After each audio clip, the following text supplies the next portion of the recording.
ठीक है, तो हम एल्कीन चैप्टर कंटिन्यू करेंगे। तो सबसे पहले हम उसमें एक नए आइसोमर के बारे में सीखेंगे जो है ज्योमेट्रिकल आइसोमर्स। ठीक है, तो ज्योमेट्रिकल आइसोमर्स एग्जिस्ट क्यों करते हैं? जैसे मैंने आप लोगों को बताया था कि आपका जो चेन आइसोमर पोजिशनल आइसोमर होता है, चेन आइसोमर क्यों होता है? Because the parent carbon chain का शेप ही अलग है। और आपका पोजिशनल आइसोमर क्यों होता है?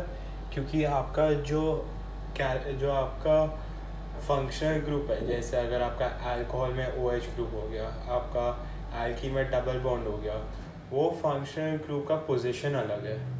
जैसे कि ये और ये चेन आइसोमर्स है। ठीक है, एल्केन्स सिंगल बॉन्ड में आपको कभी भी पोजिशनल आइसोमर मिलता नहीं है, ये आपका चेन आइसोमर है। पर अगर आपके पास ये है, ठीक है, ये आपका एक एल्कीन हो गया, ये इसमें और इसमें ये आपका चेन आइसोमर्स हो गया। पर और अगर मैंने इसका पोजीशन चेंज कर दिया, ये और ये पोजिशनल आइसोमर्स हो गए, ये और ये चेन आइसोमर्स हो गए, और ये चेन आइसोमर्स हो गए। आप समझे क्यों? ठीक है, वो कनेक्शन समझना ज़रूरी है।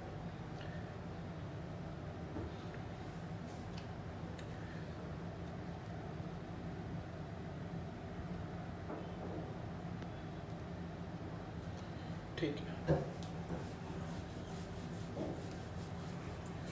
फिर आपका आता है ज्योमेट्रिकल आइसोमर्स। ये काफ़ी इम्पोर्टेंट है। इसको समझने के लिए आपको काफ़ी टाइम लगेगा, दूसरे चैप्टर्स का कंसेप्ट भी लगेगा, पर अभी के लिए हम मतलब इसको याद कैसे करते हैं वो देखते हैं। तो ज्योमेट्रिकल आइसोमर्स एग्जिस्ट क्यों करते हैं? सबसे पहले वो एग्जिस्ट होते हैं because of the hindered rotation. Hindered rotation मतलब क्या होता है? मतलब वो फ्रीली रोटेट नहीं कर पाते हैं। अभी बॉन्ड का रोटेशन सब आपको बाद में आएगा, बट अभी आपको ये याद रखना है कि डबल बॉन्ड के वजह से एक हिंडर्ड रोटेशन आता है। ठीक है, hindered rotation this is seen only in alkenes. आपको ये एल्कीन्स और एल्काइंस में नहीं दिखाई देता है। आपको रिस्पेक्टिव रीजंस बाद में पता चल जाएगा कि एल्काइंस तो स्ट्रेट चेन होता है और एल्केन्स का एंगल अलग होता है, तो वो फ्रीली मूवेबल होता है। एल्केन्स का सिंगल बॉन्ड फ्रीली मूवेबल होता है, एल्काइंस का एकदम रिजिड होता है, एकदम रिजिड। बट एल्कीन्स का हिंडर्ड रोटेशन है, मतलब वो थोड़ा रोटेट होता है। जैसे एल्केन्स में कंप्लीट रोटेशन है, एल्कीन्स में थोड़ा रोटेशन है, एल्काइंस में थोड़ा भी रोटेशन ही है। ठीक है, फिर आपको ज्योमेट्रिकल आइसोमर्स का रीज़न पता चल गया। अभी ज्योमेट्रिकल आइसोमर्स को हम सिस और ट्रांस में लिखते हैं। जैसे ये आपका सिस आइसोमर है, आपका ट्रांस। इसको समझते हैं कि सिस ट्रांस लिखते कैसे। तो सबको पता है कि एल्कीन्स में आपको 2 कार्बन तो चाहिए। तो अभी हम ईथीन की चेन के बारे में बात करेंगे। तो फिर अगर ईथीन की जो चेन में अगर X और ये X, मतलब दोनों कार्बन पे ऊपर की तरफ, अभी इम्पोर्टेंट है, ऊपर और नीचे की तरफ, ऊपर की तरफ अगर दोनों ब्रांचेस सेम है, जैसे ये X और ये X हो गया, तो वो सिस हो गया। ठीक है, मेरे को सिर्फ एक ही ग्रुप से मतलब है। ठीक है, नीचे जो भी ग्रुप होएगा वो चलेगा। ठीक है, इसलिए मैंने Y और Z लिखा है। अभी क्लियर? आपको सिर्फ X और X पे ध्यान देना। अगर X और X दोनों सेम साइड पे है तो वो सिस होता है। अगर X और X ऑपोजिट साइड पे होता है, मतलब एक ऊपर है और एक नीचे है, वो आपका ट्रांस होता है। ये काफ़ी इंपॉर्टेंट है, ये ऊपर नीचे जब भी आप एल्कीन्स के बारे में बात करते हो, आपका आइसोमर ही अलग हो जाता है। ठीक है, इसमें आपको बाद में पता चलेगा कि रिएक्टिविटी में कैसे फ़र्क सब आता है। ठीक है, अभी के लिए ये जानना ज़रूरी है कि सिस और ट्रांस को आइडेंटिफाई कैसे करना है। अगर जो X और X है, ठीक है, वो अगर सेम साइड पे है तो वो सिस है, अगर ऑपोजिट साइड पे तो ट्रांस है। ठीक है, पर अगर किसी ने मेरे को आके बोला कि सर अगर ये दोनों सेम है, मतलब सेम कार्बन पे जो 2 अटैचमेंट सेम है, for example X is equal to Y, तो वो ज्योमेट्रिकल आइसोमर्स नहीं दिखाता। ये काफ़ी इंपॉर्टेंट पॉइंट है जो आपको ये याद रखना है। ठीक है, कि अगर आपका दोनों ब्रांचेस सेम है, जैसे इधर मैंने Cl और Cl लिख दिया, ये आपका ज्योमेट्रिकल आइसोमर्स नहीं दिखाता। एक कार्बन पे जो दो होते हैं, जो दो डिफरेंट बॉन्ड्स होते हैं, वो अलग होना ज़रूरी है। ये सबसे इम्पोर्टेंट कंडीशन है, ठीक है। फिर मैंने सिस ट्रांस के कुछ एग्जांपल्स लिखे हैं, जैसे कि अगर आप देखोगे ये Cl और ये Cl दोनों ऑपोजिट साइड पे, ये ट्रांस हो गया। वैसे ही ये H और ये H ऑपोजिट साइड पे, तो आप कोई भी एक देख के डिसाइड कर सकते हो, ठीक है। मतलब इधर आपके पास दो है, आप दोनों देख के डिसाइड कर सकते हो। ऐसे ये Cl और ये Cl दोनों ऊपर की तरफ है, ये सिस हो गया। ये H और ये H दोनों नीचे की तरफ है, ठीक है, ये सिस हो गया। पर अगर आपका दोनों कार्बन पे एक सेम है और एक अलग है, एक तो सेम होना ही है क्योंकि मैंने बोला है कि ये और ये सेम होना चाहिए अभी के लिए, ठीक है। तो अगर मेरा y और z अलग है, ठीक है, जैसे मैंने ये एग्जांपल में h और f लिया, तो हम उससे नहीं देखेंगे, ठीक है। हमें जो सेम है हमें उससे मतलब है। ये वाले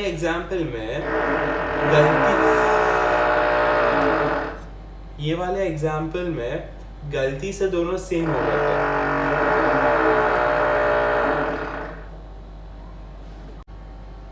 ये वाले एग्जाम्पल में दोनों सेम हो गए थे, ठीक है। ये कोइंसिडेंस था, बट हमें सिर्फ एक ही को देखना पड़ता है। मैं आपको ये समझाने की कोशिश कर रहा हूँ कि आप दोनों देख के डिसाइड कर सकते हो इधर, पर इधर आपको सिर्फ एक को देख के डिसाइड करना है। जैसे ये Cl और ये Cl को, ये H और F को आपको नहीं देखना, ये आपका ट्रांस हो गया क्योंकि ऑपोजिट साइड पे है, और ये सिस हो गया क्योंकि ये दोनों सेम साइड पे, ठीक है। ये था आपका ज्योमेट्रिकल आइसोमर्स। अभी ये चैप्टर में इतना जानना भी काफ़ी है, फिर इसके रिएक्शंस पे आते हैं, ठीक है। अभी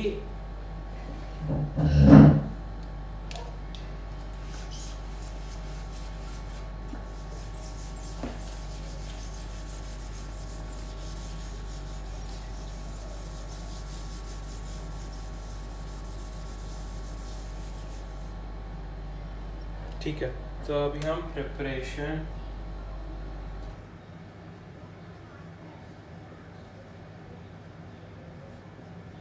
ऑफ एल्कीन्स पे आएंगे, ठीक है।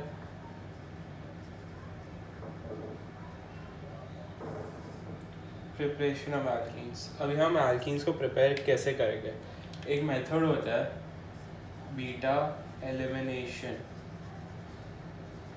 ठीक है। अभी हम समझेंगे कि बीटा एलिमिनेशन होता है क्या। अभी बीटा एलिमिनेशन बहुत डिफरेंट टाइप्स के रिएक्शंस है, तो हम उन सबको लर्न करेंगे, ठीक है। बट उससे अगर मैं जनरल रिएक्शन लिखूँ बीटा एलिमिनेशन का, तो वो ऐसा कुछ दिखता है, ठीक है। अगर मैंने इससे बीटा एलिमिनेशन किया, बीटा का क्या मतलब होता है, सेकंड। मैंने बोला था ना अल्फा 1 होता है, बीटा 2 होता है, वैसे ही बीटा एलिमिनेशन में ये दोनों निकल जाएंगे, एक्स और वाई, और आपको एक डबल बॉन्ड मिल जाएगा, ठीक है। अभी हम देखते हैं कि बीटा एलिमिनेशन का हम यूज़ करके एल्कीन्स बना सकते हैं। सबसे पहले आपका आता है डी, ध्यान से सुना, डी हाइड्रो हैलोजिनेशन,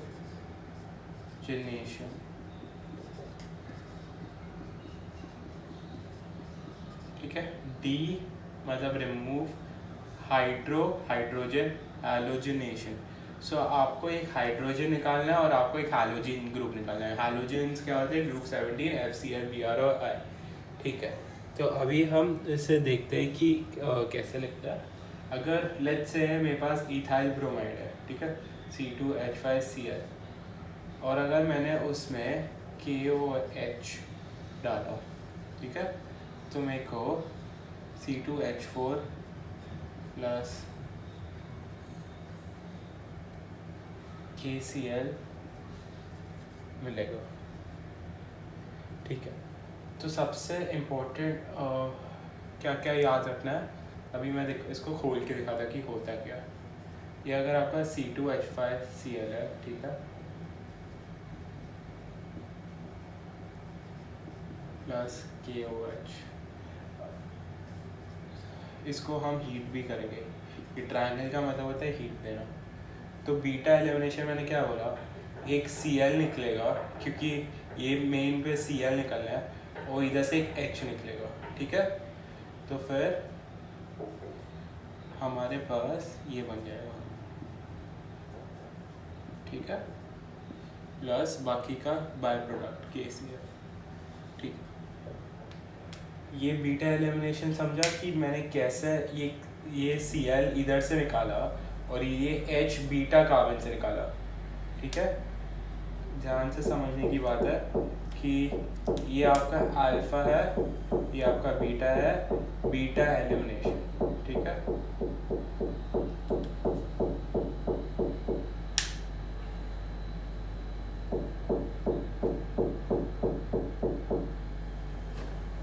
ठीक है, फिर अभी इस रिएक्शन में इम्पोर्टेंट चीज़ क्या देखने की है कि आपको आपके जो नोट्स है उसमें इधर अल्कोहलिक लिखा होगा, ठीक है।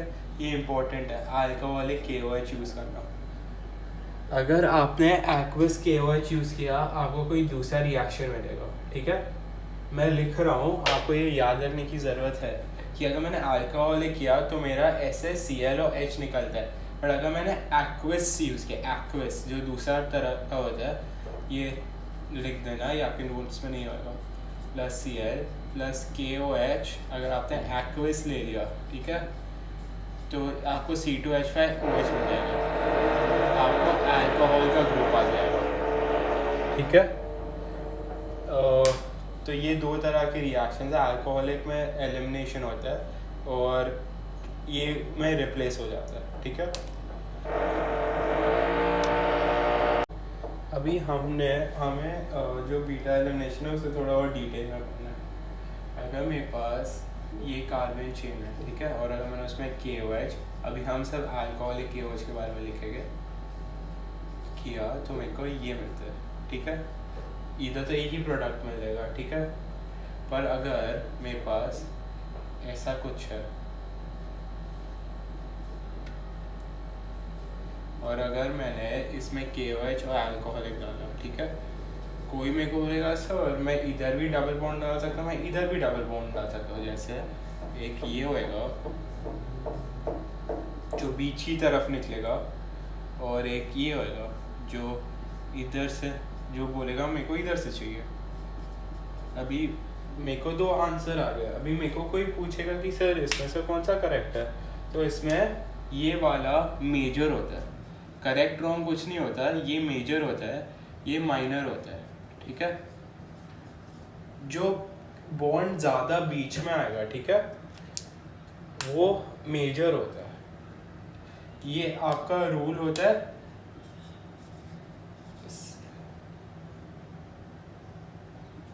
सेट्सैफ रूल, ठीक है। ये रूल क्या बोलता है कि डबल बॉन्ड उधर आएगा जिधर जो कार्बन पे जो डबल बॉन्ड आ रहा है उधर कम हाइड्रोजन है। तो हम देखते हैं ये सही है कि नहीं। अगर मैंने इधर देखा, इधर एक H आएगा, इधर एक और H आएगा, इधर एक ही H आएगा, सही बात। तो इधर टोटल में 3 H है और इधर मैंने H डाला, इधर H डाला, इधर 2 है। तो सेट्सैफ रूल ने क्या बोला, उन्होंने बोला कि अगर मेरे पास 2 प्रोडक्ट पॉसिबल है तो वो डबल बॉन्ड उस तरफ जाएगा, मतलब डबल बॉन्ड उस तरफ जाएगा, ठीक है, उस तरफ जाएगा जिधर कम हाइड्रोजन है, ठीक है। या तो आप ऐसे भी बोल सकते हो कि वो ज़्यादा बीच में आने की कोशिश करेगा, ठीक है। अभी आपको सेट्सैफ रूल का लॉजिक जो है वो आपको GOC में आएगा, जो 12th का पार्ट है, ठीक है। वो आपको उधर समझ आएगा कि क्यों ऐसा होता है। पर अभी के लिए आपको ये याद रखना है कि डिसाइड करने होना चाहिए आपको कि कौन सा प्रोडक्ट मेजर है और कौन सा प्रोडक्ट माइनर है, ठीक है। तो मेजर प्रोडक्ट कौन सा है जो बीच में आता है और माइनर कौन सा जो साइड पे आता है, ठीक है। और मैंने ये लिखा भी है 3 is more reactive than 2 is more reactive than 1। मतलब ये मेरा कार्बन सबसे रिएक्टिव है क्योंकि ये 3 डिग्री है, ये कार्बन उससे कम रिएक्टिव है क्योंकि ये 2 डिग्री है, और ये कार्बन सबसे कम रिएक्टिव है क्योंकि ये 1 डिग्री है। तो फिर ये 1 डिग्री है, तो रिएक्टिविटी ऐसे जाती है। तो सबसे रिएक्टिव 3 डिग्री, फिर 2 डिग्री, फिर 1 डिग्री, ठीक है। सो सेट-साब रूल मैं वापस रिपीट कर रहा हूँ ताकि आपका इधर ही रिविजन हो जाए।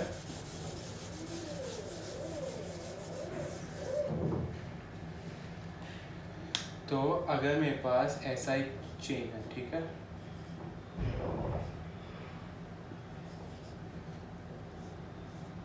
अभी मेरे को बीटा एलिमिनेशन करना है, या तो मैं इधर से H निकाल सकता हूँ या तो मैं इधर से H निकाल सकता हूँ।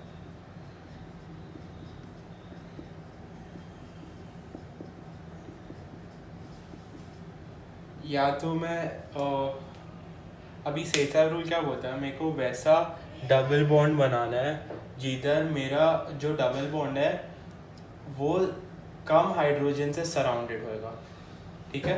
तो अगर मैंने ये तरह बनाया, लेफ्ट साइड में बनाने की कोशिश की, तो ये H निकलेगा क्योंकि बीटा एलिमिनेशन, और ये Cl निकलेगा।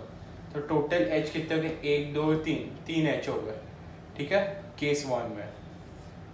केस 2 में अगर मैंने राइट साइड से करवाया, जो मैंने Cl निकाला और मैंने एक H इधर से निकाल दिया, तो सेकंड केस में मेरे को 2 आते हैं, तो ये करेक्ट है। करेक्ट मतलब ये मेजर प्रोडक्ट है, ये आपको साइंटिफिकली प्रूवन भी है, ठीक है। ये आपका हो गया डीहाइड्रोहालोजिनेशन, जिसमें आपका हाइड्रोजन और आपका हालोजन ग्रुप निकलता है, आपका ये वो भी हो गया, ठीक है। फिर आपका आता है डिहाइड्रेशन, ठीक है, from alcohols. We can prepare alkenes alcohol to alkenes in the presence of a dehydrating agent। dehydrating का क्या मतलब होता है, dehydrating मैंने अभी बोला डिहाइड्रोहालोजिनेशन में अगर आप हाइड्रोजन और हालोजन निकाल रहे हो, डिहाइड्रेटिंग में आप क्या निकालोगे, वाटर। तो डिहाइड्रेटिंग एजेंट्स आपको बुक से याद रखने हैं, मैं आपको वो भेज दूंगा, ठीक है। और ये सेम मैकेनिज्म है जैसा आपका डिहाइड्रोहालोजिनेशन है, ये भी बीटा एलिमिनेशन है। मैं आपको एक एग्जांपल दिखा देता हूँ। जैसे अगर आपके पास ये है, ठीक है, इससे हम प्रोपाइल अल्कोहल भी बोलते हैं, प्रोपाइल अल्कोहल। इसे हम प्रोपाइल अल्कोहल क्यों बोलते हैं, क्योंकि 3 प्लस फॉर एग्जांपल मैंने इधर 95% H2SO4 ले लिया, ठीक है। आपको 95% नहीं याद रखना, आपको सिर्फ ये याद रखना कि H2SO4 काफ़ी कॉन्सेंट्रेट है, क्योंकि 95% ज़्यादा है, ठीक है। तो फिर इधर से OH निकलेगा, इधर से H निकलेगा, तो मेरे पास ऐसा कुछ बनेगा, ठीक है। तो इधर भी आपका जो सेट-साब रूल है सब वैलिड है, वैसे ही हम करेंगे। फॉर एग्जांपल मेरे को सेट-साब रूल का एग्जांपल दे देता हूँ। अगर मेरे पास ये कार्बन है और ये OH है और मैंने इधर H2SO 95% H2SO4 डाला, तो मेरे को या तो ये मिल सकता है या तो मेरे को ये मिल सकता है। तो ये आपका मेजर है क्योंकि इधर H कम है, इधर से आपके पास 1 2 H है, इधर आपके पास 3 H है, ठीक है। फिर आपका आता है डीहैलोजिनेशन। डीहैलोजिनेशन अभी हमने क्या किया, डिहाइड्रोहालोजिनेशन किया, डिहाइड्रेशन किया, अभी हम डीहैलोजिनेशन करेंगे। डीहैलोजिनेशन नाम से ही पता चल रहा है कि उसमें से सिर्फ हैलोजन निकल रहा है, ठीक है। डीहैलोजिनेशन,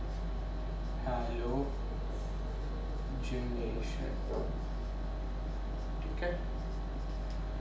डीहैलोजिनेशन का अगर मैं एग्जांपल दूंगा तो ऐसा कुछ दिखेगा,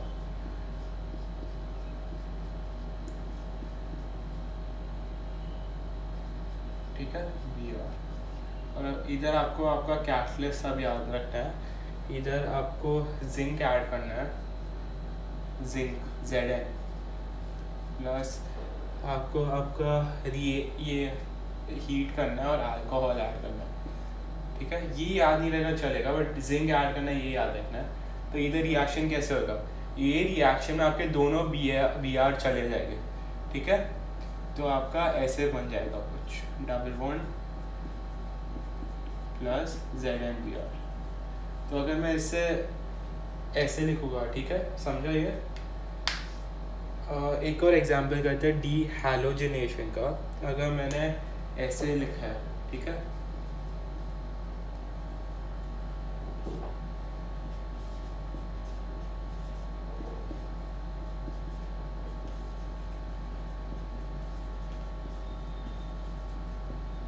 ठीक है, आपका डी हैलोजिनेशन को दोनों Cl डाल के डबल बॉन्ड डालना बस।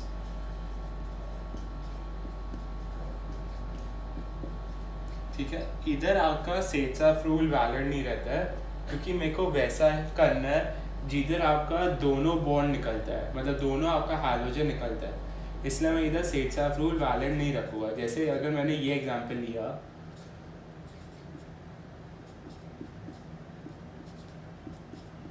तो ये ही एक डबल बॉन्ड बनने वाला है, क्योंकि मेरे को दोनों हैलोजेंस निकालना है ये पर्टिकुलर रिएक्शन में, तो मेरे को ये मिलेगा, ठीक है। मेरे को ये बिल्कुल नहीं मिलेगा, बिल्कुल मतलब बिल्कुल भी नहीं, मतलब ये जो है ना, ये जो बीच में अगर आ गया, ये बिल्कुल नहीं मिलेगा, क्योंकि मेरे को दोनों हैलोजन निकालना है और ये रिएक्शन में एक ही प्रोडक्ट बनेगा। इसमें आपका सेट्स-ऑफ रूल वैलिड नहीं होता, मैं बार बार बोल रहा हूँ। आपका सेट्स-ऑफ रूल सिर्फ डीहाइड्रोहैलोजिनेशन, डिहाइड्रेशन में वैलिड है, आपका डीहैलोजिनेशन में वैलिड नहीं होता है, ठीक है।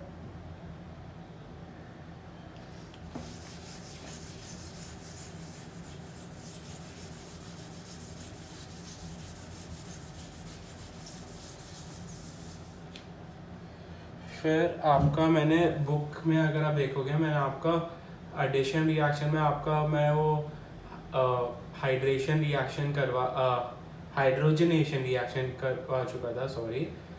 फिर ठीक है, तो आपका मैं वापस लिख देता हूँ। अगर आपके पास एक अल्काइन है, ठीक है, अल्काइन, उसमें अगर मैंने हाइड्रोजन डाला, मेरे को एल्कीन मिलता है। अगर मैंने उसमें वापस हाइड्रोजन डाला, मेरे को एल्केन मिलता है, ठीक है। ये आपका हाइड्रेशन रिएक्शन है। अगर किसी को याद है, ये रिएक्शन में अगर मैंने प्लैटिनम और पैलेडियम डाला, तो ये साबेटर-सैंडरसन रिएक्शन के नाम से जाना जाता है, अगर किसी को एल्केन्स का याद है तो, ठीक है। पर अगर मैंने इधर भी प्लैटिनम पैलेडियम डाला, ठीक है, ये रिएक्शन एन तक चले जाता है, ठीक है। ये रिएक्शन इधर रुकता नहीं है, ये एन तक चले जाता है। इंटरमीडिएट प्रोडक्ट बहुत कम फॉर्म होता है, मतलब अगर मेरे को एल्काइन से अगर एल्कीन बनाना है तो मैं ये यूज़ नहीं कर सकता, हम इसके लिए डिफरेंट कैटलिस्ट यूज़ करते हैं, ठीक है। हम देखते हैं वो कैटलिस्ट का क्या करते हैं।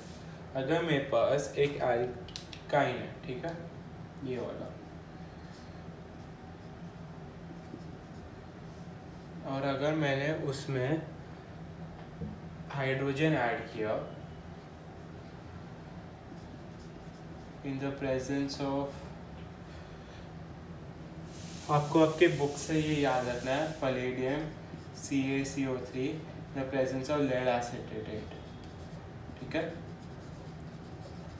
तो आपको एल्कीन मिल जाता है, ठीक है।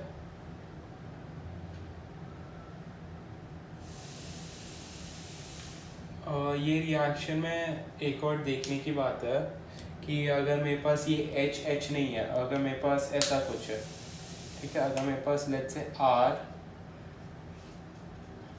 है, मतलब R कुछ भी हो सकता है, FCl Br, एक कार्बन का चेन, कुछ भी हो सकता है। तो अगर मैंने उसमें ये कैटलिस्ट डाला, पैलेडियम वाला, ठीक है, ये एग्जैक्ट कैटलिस्ट, तो मेरे को, मैंने आज ही ये सिखाया, मेरे को सिस एल्कीन मिलता है, ठीक है। मतलब ये दोनों R ऊपर हो जाते हैं, ठीक है, ये दोनों ऊपर ही रह जाते हैं, मतलब ये दोनों ऊपर हो जाते हैं। और अगर मेरे पास एक दूसरा है, अगर मैंने उसमें हाइड्रोजन डाला in the presence of sodium and liquid Hg, ठीक है, तो फिर मेरे को इधर ट्रांस मिलेगा। ट्रांस तब ये दोनों आर ऑपोजिट डायरेक्शन में चले जाएंगे। ये आपको याद रखना है, इसमें ज़्यादा एक्सप्लेनेशन नहीं कर सकते। तो अगर मैं इसको समराइज करूँ, if I reduce alkynes with alkynes to hydrogen in the alkenes, अगर मेरे पास HH है तो फिर तो मेरे को सीधा एल्कीन मिल रहा है, करेक्ट?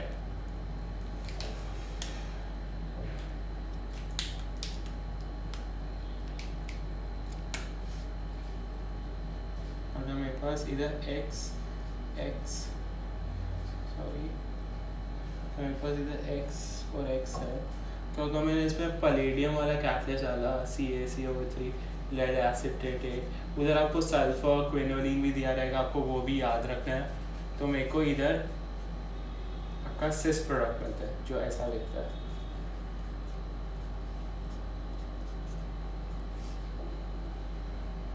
ठीक है। अगर मेरे को कोई पूछा कि सर ये HH का सा, ये हाइड्रोजनेशन रिएक्शन है, प्लीज़ ये याद रखना। फिर अगर इधर मैंने sodium in presence of liquid Hg डाला तो मेरे को ट्रांस मिलता है, ठीक है। फिर अगर मैंने इसमें प्लैटिनम और पलेडियम डाल दिया तो ये ट्रिपल बॉन्ड सीधा सिंगल बॉन्ड बन जाएगा, तो मेरे को ऐसा कुछ मिलेगा H H H H X X। अगर आपको चाहिए आप सिर्फ इतना भी याद रखोगे तो भी काफ़ी है, ठीक है।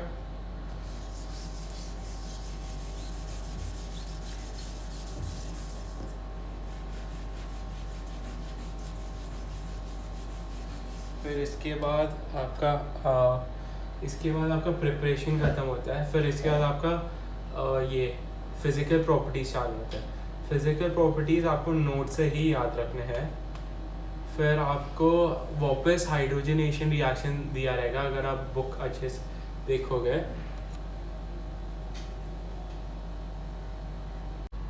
फिर आपको ये आपको फॉर्मेशन ऑफ एल्केन्स, वही आपका सैबेटर-सैंडरसन रिएक्शन जो कंप्लीशन तक जाता है, ये आपको बहुत बार करवा चुका हूँ मैं।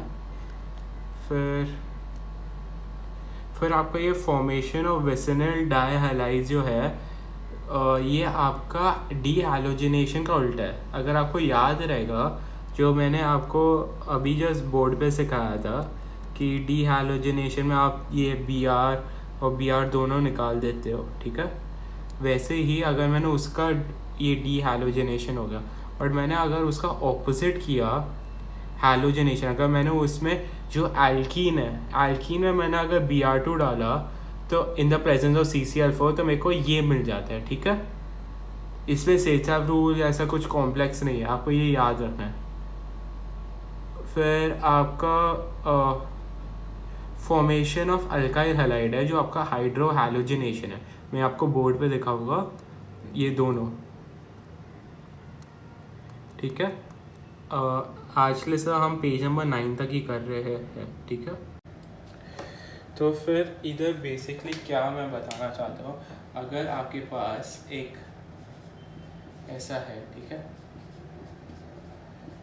आपके पास ऐसा हाइड्रोकार्बन है, अगर मैंने उसमें जिंक का रिएक्शन करवाया तो मेरे को ये मिलेगा, ठीक है।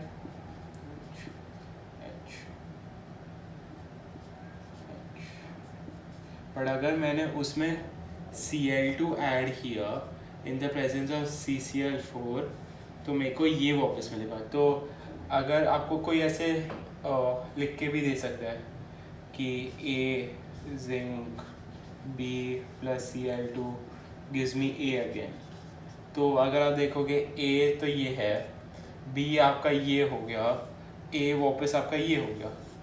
तो ये आपको समझने की कोशिश करनी है, ठीक है। बस आज के लिए फिर इतना ही।